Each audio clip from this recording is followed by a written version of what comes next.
99% bulup, bunun 60% Uygurlar.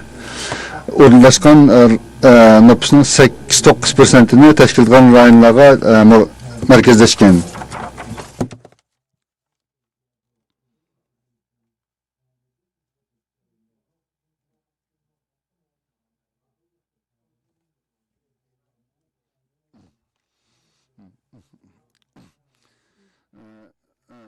Şinjan Uyghur Raptöründeki meselelerin muhakeme asıllık medeniyetlerindeki nüfusunun ait köpeyişi meselesi olup Xitay milletinin nüfusunun köpeyme Türk kayışı mesele oldu. Şunun olan bu Xitay kimlik obrazı tüellep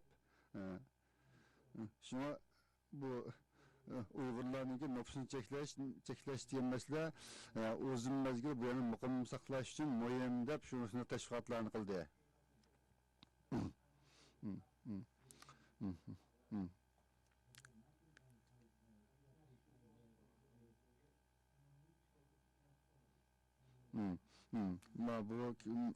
Bu Xitoyning tashviqotlarida o'sha islom bilan yo'g'rilib ketgan o'sha nüfus çekleş karşı aileler var, şuna bunu zorlap kıldık diyen teşvikatlarım oldu.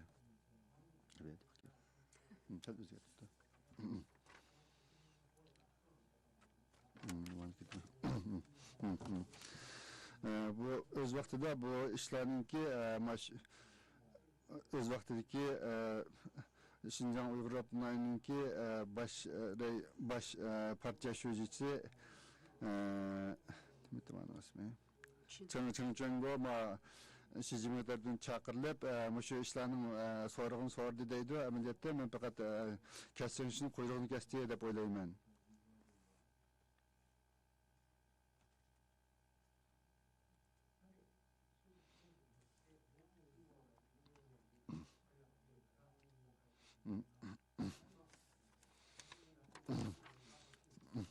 Bunun için bu Xitoyninki menfaati ta'sir etadigan bu detallar e'lon qilinib ketdi. Buni amma sababini bilmayman.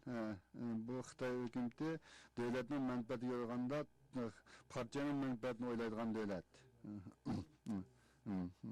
Shuni har qaysi o'lkalar bu o'zininki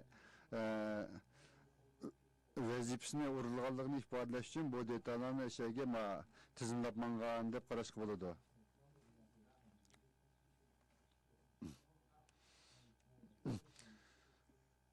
2018 yılından başlap bu Toğmaslık Operasyası bazı çürüş operasyonları Xitay'ınki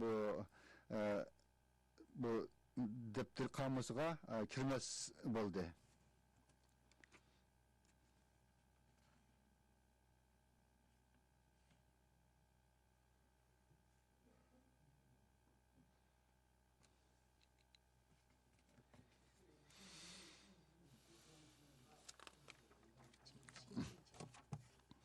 İki 2024 ayda ben Şinjan Uyghur Raptörü'ne kirip ziyaret kıldım.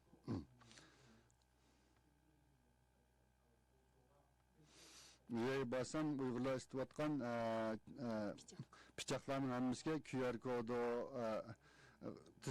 tizimlenip hemmiz QR kodu olan tizimlenip de.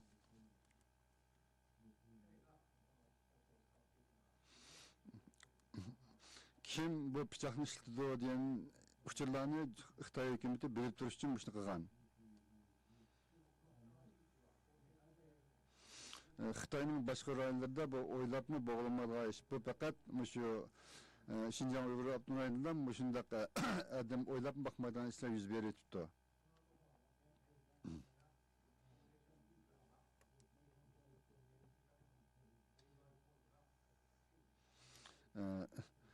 Akıllı telefon işletmeydigan çoğunlar ve balalarınki öz kimligini bilish uchun ularning bo'yniga shu QR koddan besib qo'ygan ishvallarni ko'rdim. Her bir ailenin bilish uchun her bir aileninki ishigining ustiga QR kodini besib chiqib chaplab qo'yibdi. Bu Xitoy hukumatining boshqa shaharlarda, boshqa rayonlarda ko'rga bo'lgan ish emas.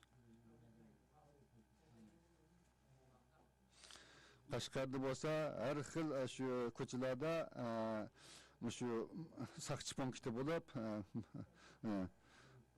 bu to'rt ko'chalarning ikki tarafida qo'shilib bu saqchi punktlarning borligini ko'rdim.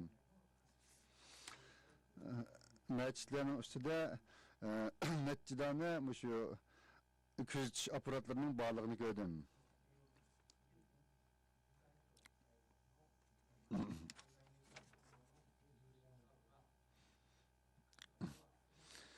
Xitoy hukumatining cheklamasi uchirmay uchirgan Wi-Fi kadrlari u yerda ishlamay qoldi Qashqarda.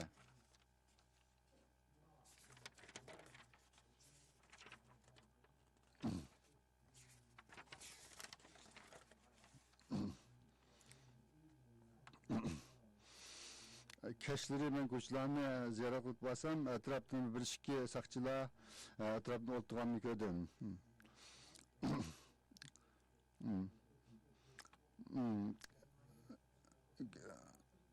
Aparatlarının resimini tartıp, keşte fotoğraf kakının kısam, okşaş adamın devamlı akam jüreliğini sıkıldım. Bularning bu faaliyetleri, bu faaliyetini çekleş için bir gün dep oyladım.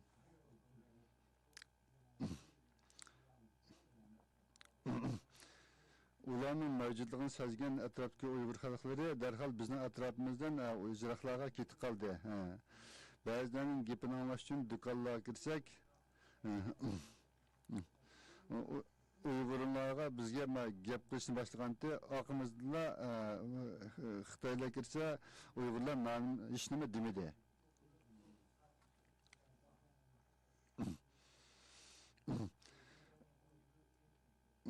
Xitoylarning cheklaymiz orqali biz bo'lmasdan balkim shu rayonda yashayotgan odamlar ekanligini bildik.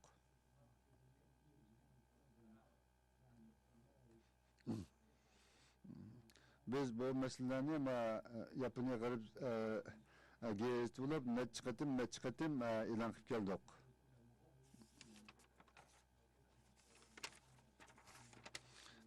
Tug'ut cheklash o'ziga soldigan ayollarningki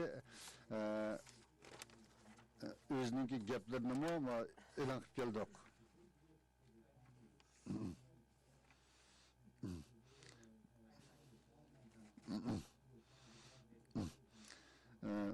Shu rayondagi kishilarni ziyorat qilsak, balki ularning hayoti xavfida deb hozir chet elda yashayotgan Uyg'ur ayollarini ziyorat qildik. Bunun ichida Qalbnur Sidiq xonim bor. Qalbnur Sidiq xonimning qahramonlik bayonlari Gezning birinchi betida yozilgan.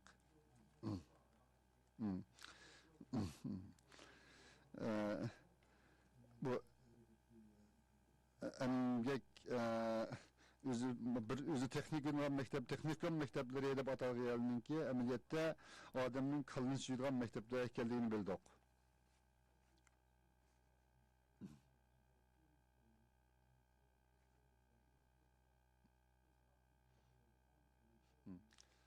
Şinjan Uyghur rayonundaki chet el muxbirlarininki ziyorat qilish bo'lgan cheklama Xitoyning boshqa rayonlariga bo'lgan cheklama qilgan nihoyat og'ir, nihoyat qattiqligini bildik.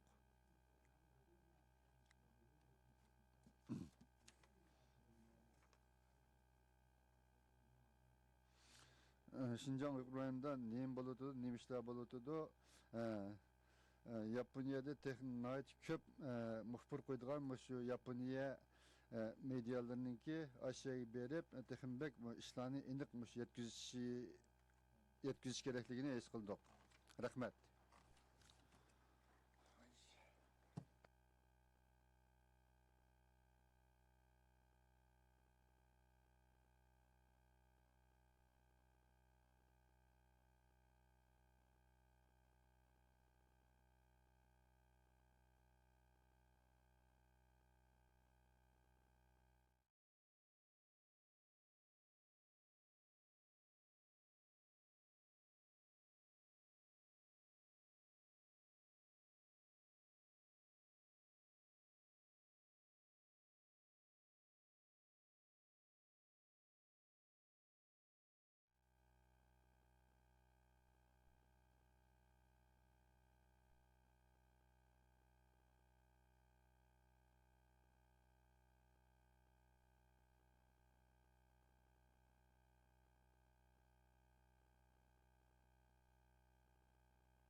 Mening Uyg'urchamı bağanseri burun yoktu. Mening özümning dini ve örf adetlerimni mücük bilmettim.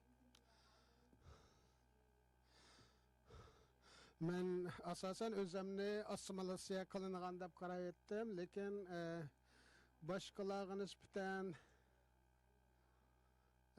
lekin bu Xitoy ve başka cemiyetlerge qaratamı men ularga tabi emasdim. Şonlaşqa men şu kimlik krizisini men jiq yaşagan. Men keyin özümning kimligimni his qilgandiki özümni Uyg'ur deb ochiq-oshkora e'lon qildigan bo'ldim va men Xitoy emasligimni va Xitoy bo'lishni rad qilganligimni However, at the etrafimga time, bildirib keldim, lekin I would not be able to pinpoint East Turkestan on a map. men bir vaqtlarda hatto colleagues Sharqiy at Turkistonning school nerdaligini questioned me about xaritada my ko'rsatamay vaqtim. I think a lot of Uyghurs here know how that goes. I had to identify myself as as part of a people that's being persecuted, a people that had lost their homeland and ceaselessly suffered discrimination, forced labor, forced assimilation, oppression, and persecution. For years, I navigated the complex tapestry of my identity, feeling like a blend of everything and yet nothing at all.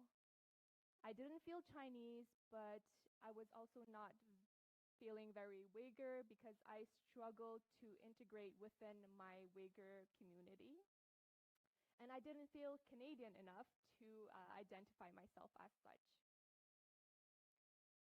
Growing up, not only did I suffer of identity crisis, but I also had to bear the pain of intergenerational trauma. It's important to understand that trauma extends far beyond the immediate victims. Uyghur youth and children not only inherit the stories of persecution, but also the pain of older generations.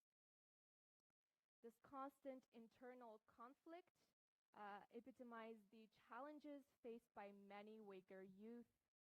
It is a battle against erasure, discrimination, genocide, as well as a constant quest for belonging. Now, I am not going to pretend that I have grandiose solutions for all of this, but I can suggest a few action points. I think the first step to deal with this trauma, pain, and identity crisis is to acknowledge it. Whether it is ourselves or our allies or others, it's important to be aware and acknowledge what is happening to us. From there, there are a couple of things that we can do. One of them being to facilitate intergenerational dialogues within families and communities. It's important to create space for open communication about this trauma and how it impacts us, and discuss about strategies for healing and rebuilding our identity. Storytelling and documentation of personal stories can be a way to do this. It serves as testament to Uyghurs' resilience and can become a source of strength for the younger generations. It also fosters a sense of community and connects the older generations to the young ones. Another point of action is to create mental health services to help community members affected by intergenerational trauma and provide counseling and support to individuals and families. And last but not least, another solution is to create or support initiatives focusing on preserving the Uyghur culture. The World Uyghur Congress has a committee that's dedicated to this, and I know that there are a lot of Uyghurs in our community around the world who are dedicated to preserving our culture. Thank you.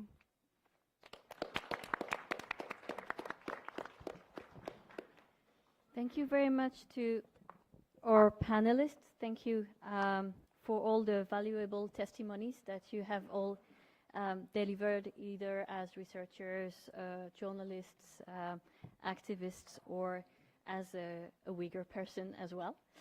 So I think our panelists insisted on two levels of actions. One that would be dealing with the international tools and institutions that we have at hand. So UNICEF was mentioned, as well as UNESCO or other possible institutions that could CEDAW that could insist on China applying international norms and law. But we also just heard about more solutions at individual and community level. So I think that was a very rich panel in that sense. Thank you very much. It was also very interesting to see how what has been described as forms of genocide through birth control, forced marriages, parent-children separation, and so on, really has an impact on the future generation, already has an impact, a very strong one. So that's a sign of alert that I wanted to highlight here too. Thank you, everyone. Before I give the floor I give the floor to everyone for comments or questions. I just would like to invite Adrian Zenz, if you have any comments to add onto what the panelists said, because you have been working and researching on this very topic, and your publications are, of course, very well known and widely read. So if there is a microphone running in the room, I think there was supposed to be one. Yeah, if we could pass it on to Adrian. Thank you. Thank you very much, Vanessa. Thank you indeed. Yes, I would like to briefly add a couple of points. The first one being the reason, the apparent reason for systematic birth prevention, for sterilization, IUDs, etc., everything that destroys Uyghur reproduction, appears to be concerns of national security. So, for example, in 2014, Xi Jinping himself in Xinjiang said that population proportion and population security were important foundations for long-term peace and stability. And then in 2020, it was kind of explained by one of the officials what this kind of meant. He invoked the same sentence mentioned by Xi Jinping, saying, the main problem in southern Xinjiang is the unbalanced population structure. And this was in July 2020, as the campaign of mass internment was already happening. And one of the academics, the Xinjiang Academy of Social Sciences, Liu Ilei, explained that, Liu Xiaoxia explained that concentrated Uyghur populations are a national security threat to China, she argued, because it means that the Uyghurs feel as if they have a homeland, which makes them think that they have a place or a country. So national security considerations of concentrated Uyghur populations. Also, academics were commenting that concentrated Uyghur populations are hard to penetrate, they're difficult to assimilate. They form like a block, and their population is growing more rapidly. So some academics call this the human problem. The human problem, the proportion of ethnic groups, especially in southern Xinjiang.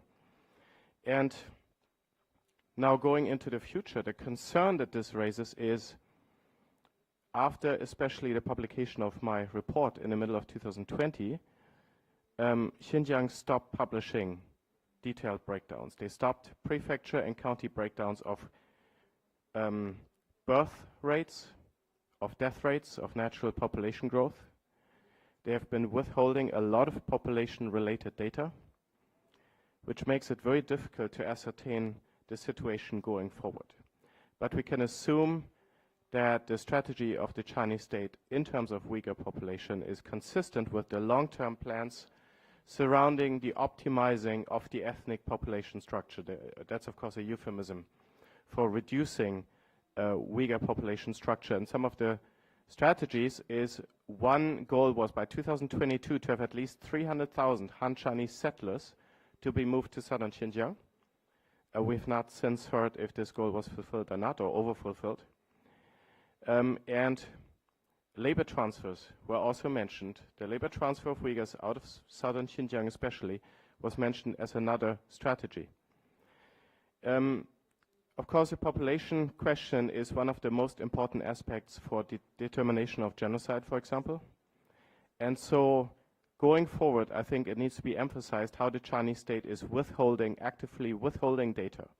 And this, of course, is combined with all the sexual violence also we see in the camp and internment system, which further targets Uyghur reproduction. So, those are the comments I'd like to make, and thank you very much for the opportunity. Thank you very much, Adrian. That's illuminating, as always.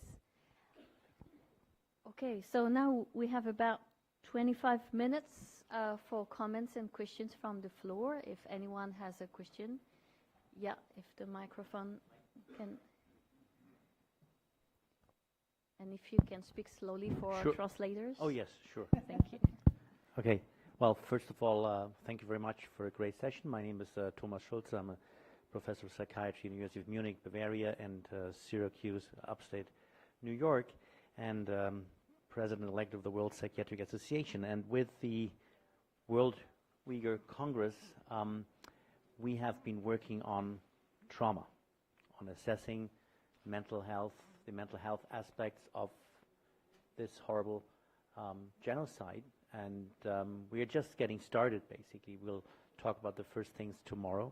And I want to ask Kausar, because you mentioned very important things. You mentioned the transgenerational aspect of trauma. And you also mentioned the fact that you are the younger generation. And I'm wondering whether in our quest to understand how trauma works, in our quest to see what the needs are of the Uyghur population, whether working with the younger population may be a key factor, because what we realize, and we met in Munich with the Uyghur community, and you know, for an hour I was presenting what mental health means, what mental trauma means, and for like an hour there was more like a silence, and there was kind of a denial, right? And then after an hour we all were kind of in tears. And so there is stigma, and we all know this in any kind of population, but especially first of all in traditional populations with and especially populations that are persecuted. So there's a multiple levels of stigma. I understand that you mentioned that maybe the younger generation is more open. This is now my question to you. Do you think the younger generation is maybe more open, and would also working with the younger generation help assessing mental health impact, the impact of mental health in the overall population? Because this would be, I think, could be a very important step in helping the community at large. Thank you. Thank you very much for your question. As you mentioned, it feels like trauma is a little bit of a stigma in our community, or that, like I said, the first step that we need to take is to acknowledge and know that we are living this trauma. I think one of the reasons why we don't really understand it or acknowledge it is because, especially the older generation, they've lived in this oppression for such a long time, or since birth, since their parents' time, their grandparents' time, that they feel like this is normal, and they feel like, you know, this is how it is, and you just have to deal with it. Whereas younger generation, if we, for example, for me, I moved to Canada when I was 9 years old. You know, we learn this kind of stuff at school. We learn about mental health, and we understand the importance of mental health. So we know it's not normal to have to deal with this. And so to your question, yes, it's important to talk to the younger generations as well, because we live this genocide, and we live this oppression a little bit more differently. Some of us aren't, like I said, direct victims of it. in some sense, but we do bear that pain that our parents or our grandparents have passed down to us. So I think it is very important to have this dialogue between both generations so that we can understand better intergenerational trauma and heal from this. Thank you. Thank you. I think Joe wanted to add something to what has just been said. Yeah, just to say that we know from reports from Bitter Winter of the kind of trauma that primary school children are now experiencing in the Uyghur homeland, in primary schools where they're being forced to speak Chinese, not allowed to speak Uyghur, in some cases verbally or in some cases physically punished for not speaking in Chinese. I just wanted to contrast that with what UNICEF write in their report that I just mentioned. UNICEF say this: UNICEF has been working with government partners to make all schools in China child-friendly schools. This has involved piloting and scaling up social and emotional learning, SEL, S-E-L, and between 2016 and 2020, approximately 466,000 students and 18,000 teachers in Western and Central provinces benefited from these projects. That's it. Nothing about what is being done, about the trauma that's being wreaked upon Uyghur primary school students and kindergarten students. Yeah. Thank you. Any more questions or comments? Yeah.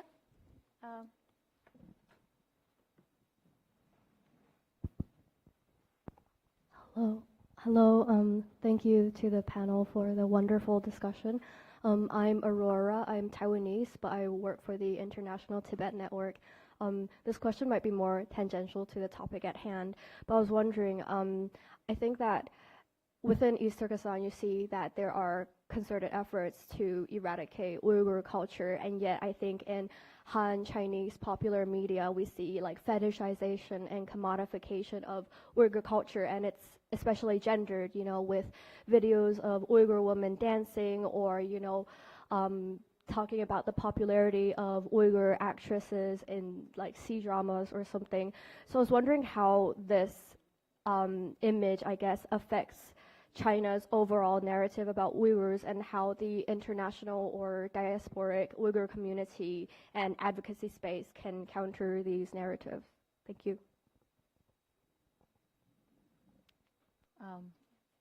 Don't know if Joe or...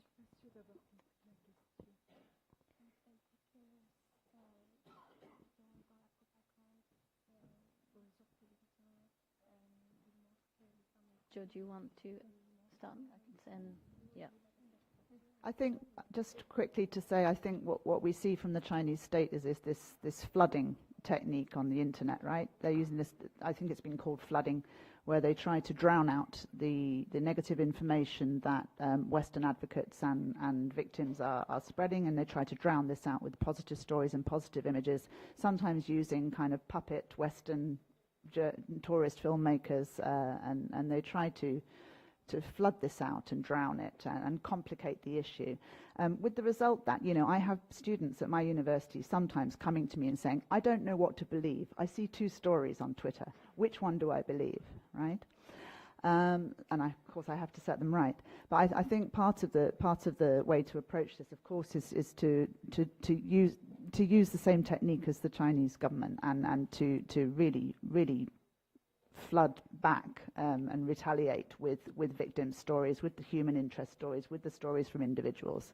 And the more stories we have from separate, unrelated individuals, the more the evidence builds and the more convincing the story becomes. So I don't really see any other way other than to play the Chinese state at its own game, really. Yeah.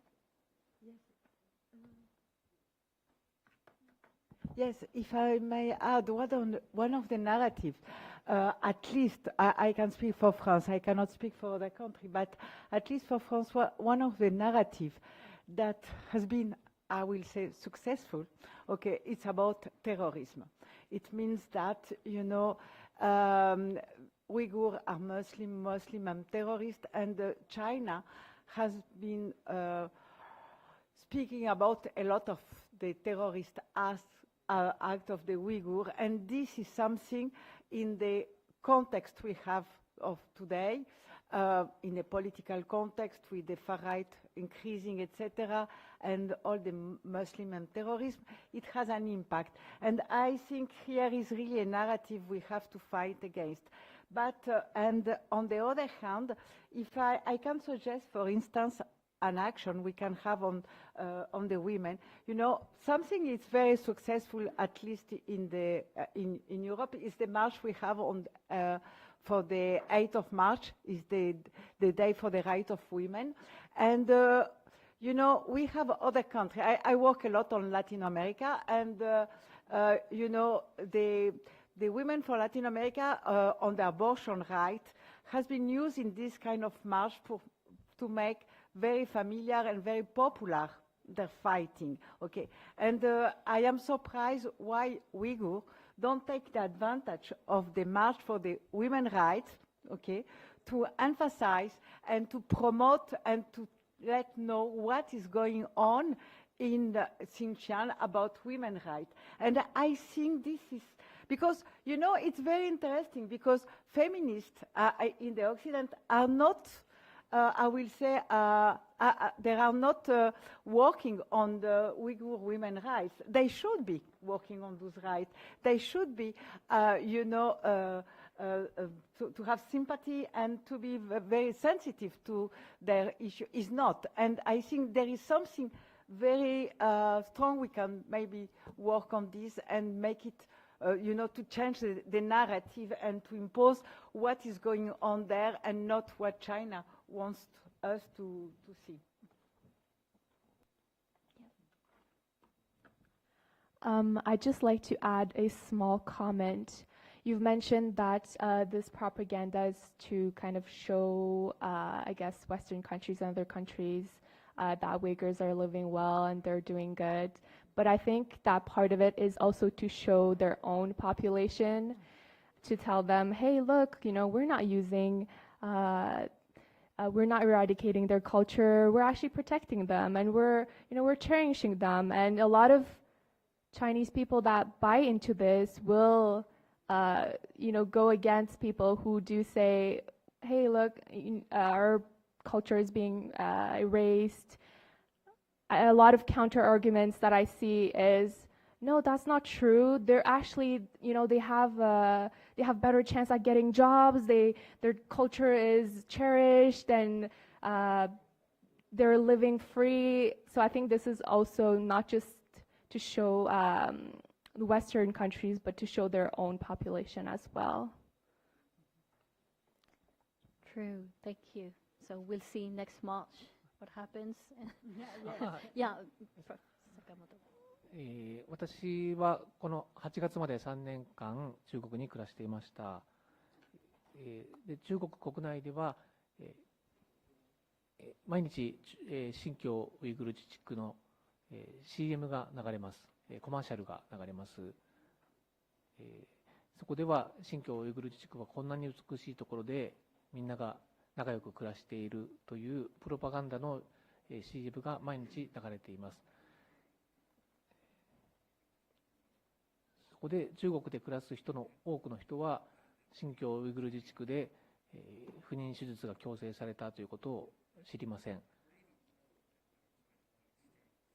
もし知っていたとしても中国国内で数年前まで産児制限一人っ子政策というものがありましたので、それとあまり変わらないと思っている人が多くいます。中国国内では報道の統制が近年この数年だけでかなり厳しくなっています。国内でインターネットのニュースなどで流しているニュースは中国当局の許可を得たものだけしか報道しちゃいけないことになっています。なので中国国民のほとんどの人も新疆で起きている事実についてほとんど知られていないというのが事実上です。以上です。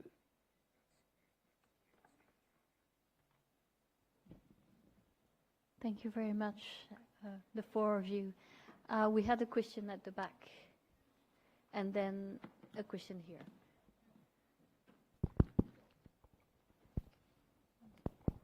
Hello, thank you. Well, it's not a question, rather a comment. My name is Tomoya Obokata. I'm the current UN Special Rapporteur on Contemporary Forms of Slavery.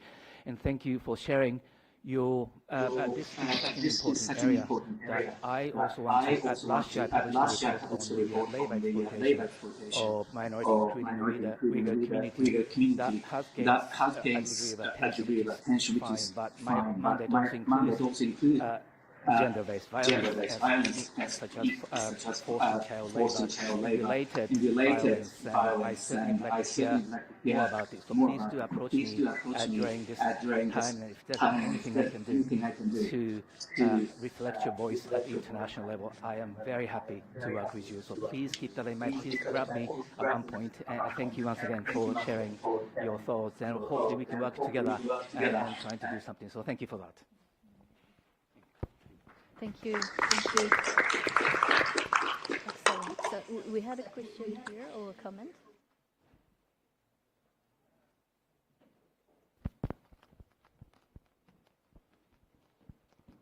Sorry for making you run.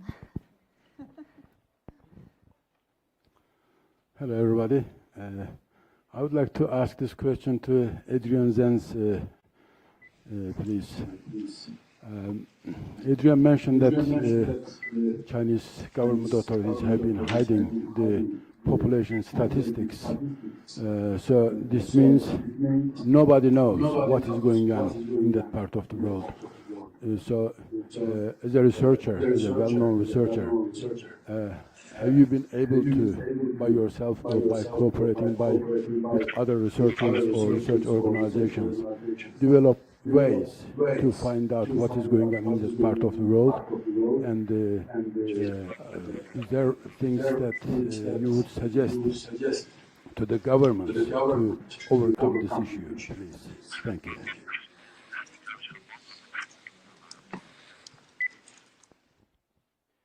Thank you.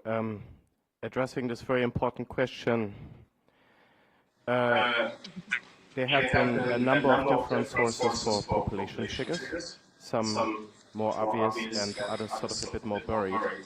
But from what I can tell is that the Chinese state is quite consistently stopping to make birth rates available, specifically for Uyghur regions. The implication, a concern is that Xinjiang's overall birth rate has continued to decline. Of course, there's been COVID, but still. It's no longer possible to disaggregate this for Uyghur regions. And I think that fact itself should be made a much bigger deal. I try to emphasize it every time I talk about this topic or give a general presentation about Xinjiang. But I think with policymakers and politicians, the fact that China is actively hiding this data, which is very uncommon, because for other provinces it continues to be available. And I think that's an alarming fact that should be made a much bigger deal. It should be raised. It is evidence to hide something.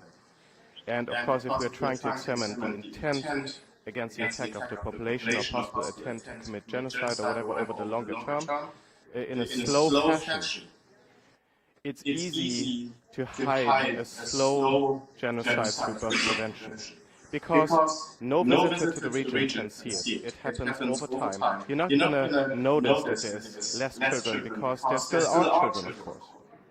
And compared to mass killing or mass bombing in Gaza, for example, now, it's undramatic. There's no photos of it. There's no media reports on it, because there's nothing for the media to report on it.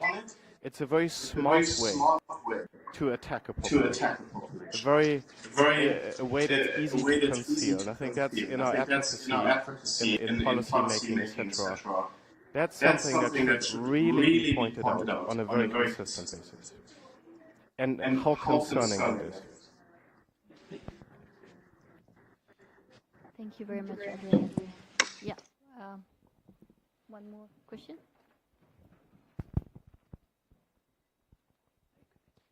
Yeah, just something else. When I started getting interested in this topic, the East Turkestan Uyghur community. That was maybe like professional, like 3 years ago. I mean, I traveled in East Turkestan like 30 years ago. That's why I have a personal connection. But when I started from a professional point of view, looking into that trauma, mental health, the word genocide was still not used so often. Or there was like this feeling, should we use it? And I came across this term, this notion that it might be considered a cultural genocide. So we have, let's say, if there's a rank order, we have maybe human rights violations. We have then cultural genocide. We have genocide. Now, as a scientist, when I try to warn science, because I do genetic research, oh yeah, let's get another sample from China and so forth, and I try to tell societies, wait, do you know what's going on there? Do you know what populations are maybe in that mix that you're getting from Chinese researchers and so forth? So then people might say, well, there are human rights violations everywhere in the world. Everywhere. So like, think about even in the U.S., think about Black Lives Matter. They kill blacks on the street, right? So I think we really hear all these details. We hear all these various elements, the sexual violence, the reproductive violence, language, raising mosques and cemeteries, whatever. So there are so many components that I think we all agree now are part of the genocide, or are symptoms of a genocide, or elements of a genocide. But I think we really, even though sometimes we may feel reluctant, in order to convince the world about what's going on, we really have to emphasize that. And it may sometimes feel, people, when I talk about this, people say, yeah, what, genocide, really? And maybe there's even more genocide. Yes, what Germans did, 6 million Jews, kill them. Sort of that is, if this is what needs to be done to qualify, to be considered genocide, then we have a problem. I think we really need to be not afraid of using that term, because otherwise you get all this argument, oh, there are human rights violations everywhere. So it's just one of my comments here. Thank you. Yeah, a very quick answer. Yeah, very quick. I think today only people with bad faith can say that there is not a genocide. And when I see the discussion we had at the French Parliament, it was really, the only party who abstained. It wasn't because he said that it wasn't a genocide. They just say, yes, but if we say that is a genocide and we do nothing, what is the meaning behind? You see the perverse effect. It's because they are supporting China, and this is another aspect. But everybody from the left to the right, they recognize that the question is a genocide today. And I think all the countries that had adopted similar resolution or definition, I agree. The other is because they don't want. Thank you. So we have two last questions/comments, one from the lady there and one over there. Thank you very much. I think just following up on this gentleman here, I think it is very important, of course, to sort our language when we talk about the genocide and to move away from talking about cultural genocide, which does not exist under international law. But in terms of, for example, when we talk about reproductive violence, to phrase it really within the definition of genocide in Article 2, especially Article 2b and d. And this is something that we are doing also in relation to other atrocities. So, for example, the Yazidi genocide, when we talk about reproductive violence again, but ultimately as part of the genocide against the community. And there's definitely a need for more research and the linkage between reproductive violence and genocide and how it works in the case of Uyghurs. But also as we think about especially litigation, and there is an ongoing case in Argentina, I think there needs to be more focus on this kind of reproductive violence against Uyghurs.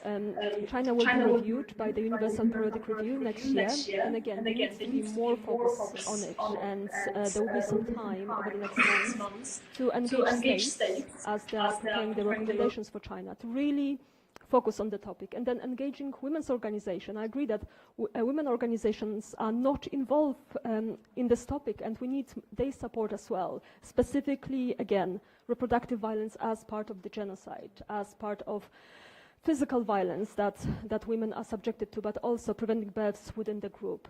So there is a lot of work that still needs to be done, but we have a few months before the UPR of China where we should definitely focus on this topic more. Thank you.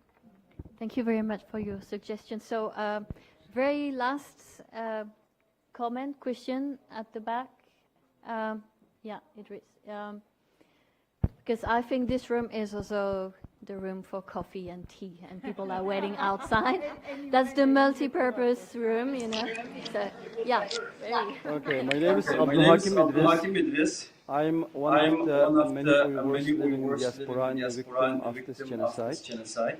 I don't go to details how the Uyghurs are losing and living in trauma, but I have like a special question for researcher and the policy maker. As a citizen of some European countries, I am a German citizen. We have some citizens of the Japanese here. There is a possibility to give some healthcare service for the victim of genocide, mostly mothers and the women at home. Nobody heard to them, suffering of this issue. And the kids going to the school, I think transferring this trauma, this genocide in the school. So it's not just helping the Uyghurs, but I think helping the own citizens take care of being the child well. That's my question. Thank you.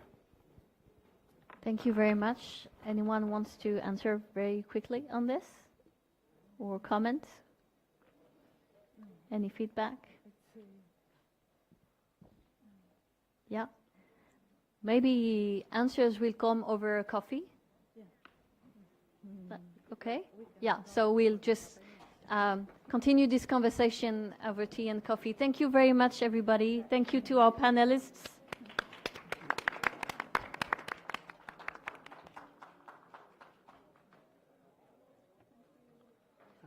Thank you so much. I'm sorry, so my talk is so speedy. Interpreters are struggling. Thank you.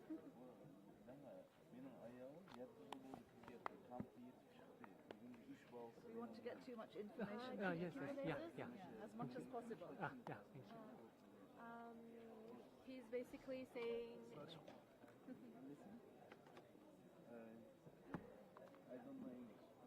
He's basically saying that he's been to camp and that his children are not here. So today, his wife got out of the camps and now he's talking to her.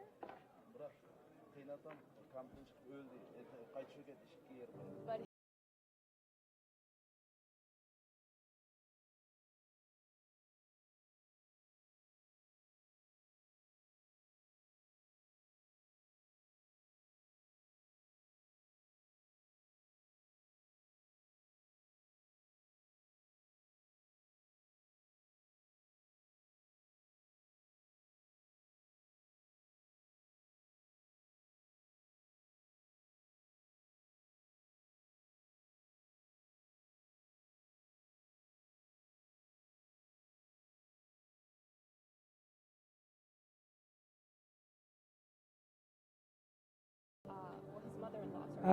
Assalomu alaykum Uyg'ur qarindoshlarim, menga bir qarab olsanglar.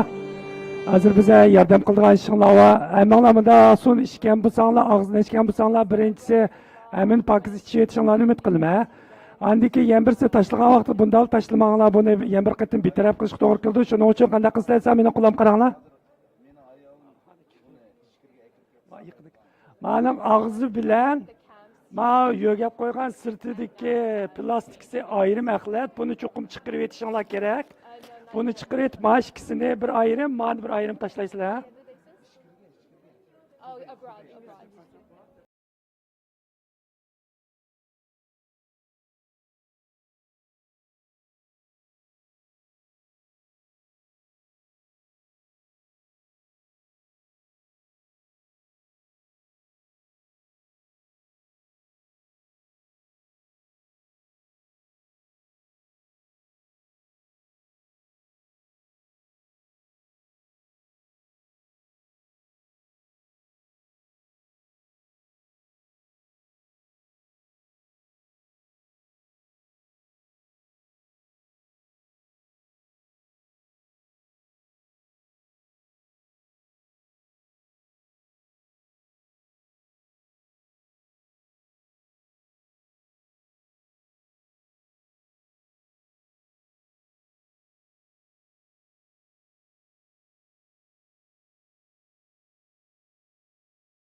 Thank you so much.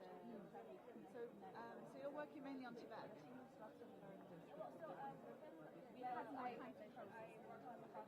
I mean, this panel was on women and children, but I just had someone who is younger. I just really wanted to bring up this topic because it's not talked about that much, you know.